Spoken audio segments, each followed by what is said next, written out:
Hello and welcome to Global Agenda. I'm Ukeme Etuknwa. As the drumbeat of the 2023 general elections gets louder, various characters are throwing their hats into the ring and moving deftly to the rhythm. But with escalating insecurity, unsettling unemployment, unfavorable economic situations, soaring prices of goods and services, and the absence of proven commercial drivers, many Nigerians appear to agree that going about their daily lives has been difficult and that the country is dangerously on the verge of a disaster. Taking a closer look at the country's position, the governor of Benue State, Samuel Ortom, urged the masses to pay keen attention to the leadership recruitment process and stay vigilant, while also questioning the federal government on the techniques that will be employed to get Nigeria out of its current state. In order to deal decisively with the situation in our respective communities, the Zamfara State government has no option than to take the following measures. 1. Government has henceforth directed individuals to prepare and obtain local weapons to defend themselves against the bandits.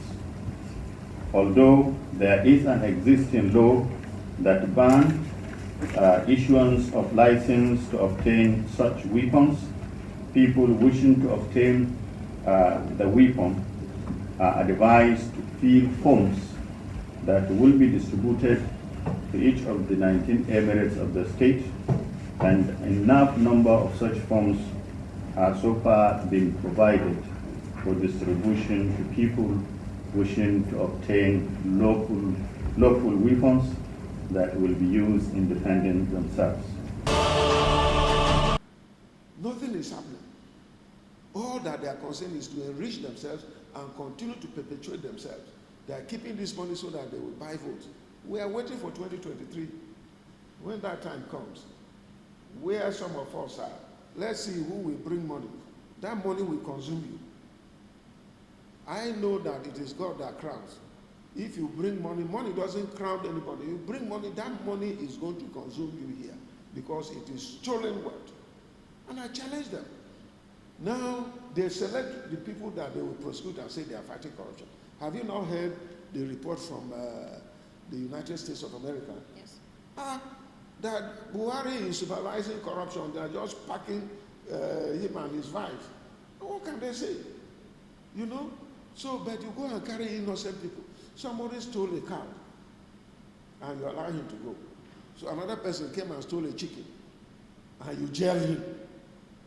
What kind of injustice is that? So this is the point some of us are saying it is not right. And until the president will call a conference or let him does the report of Goodluck Jonathan conference and implement it, the middle belt are not comfortable with this country, what is happening. The South, the South-South, the Southwest, only them who are having a field day that think they are comfortable. But until we are called to discuss all these things together, I have called for security summit several times. I have called for economic summit.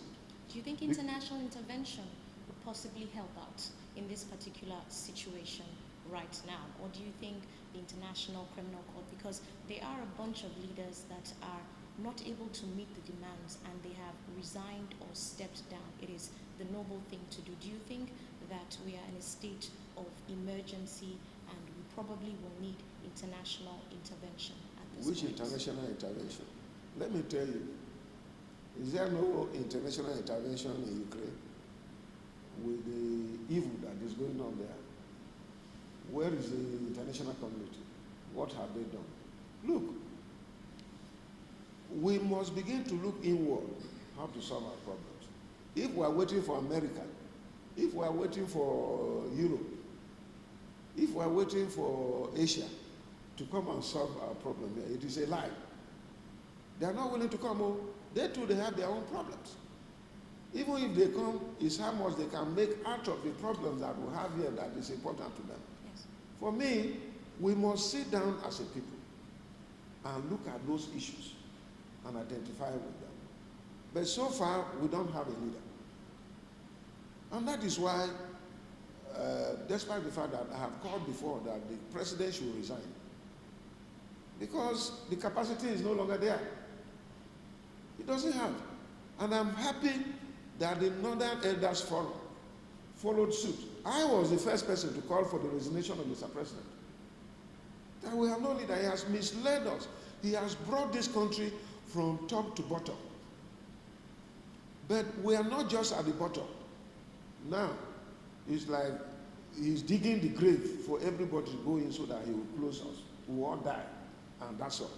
So the best thing for him to do, the most honorable thing to do, the most good thing for a man of integrity, as he was known before he became president, to do is to resign.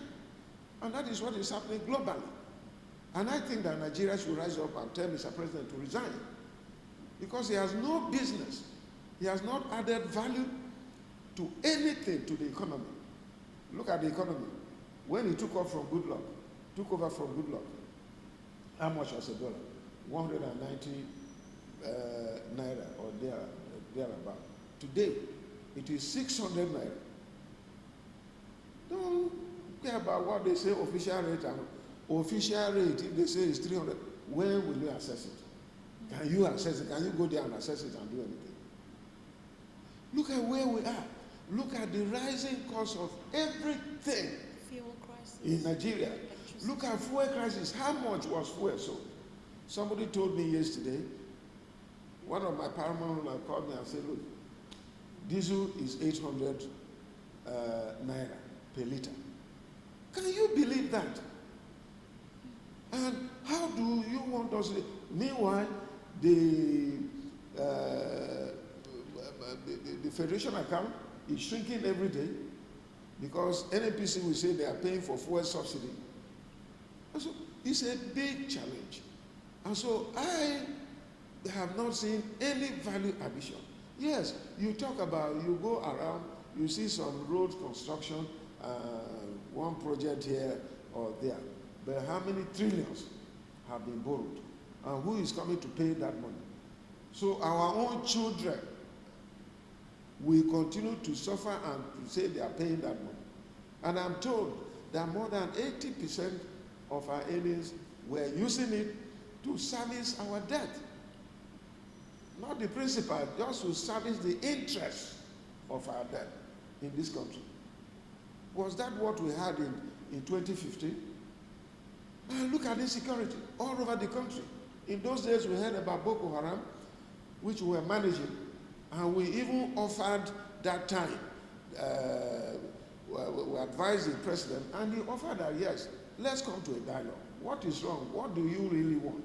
How can government come in and help? And even that, the bandits of Boko Haram that time said that, no, we will not discuss with you.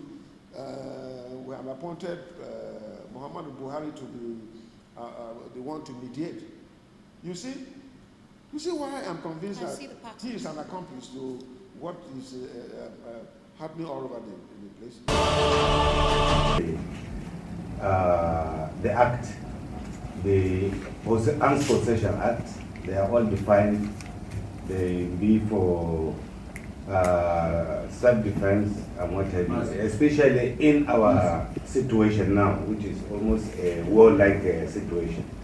In that case, there is ample permission for somebody not to allow his life to be wasted.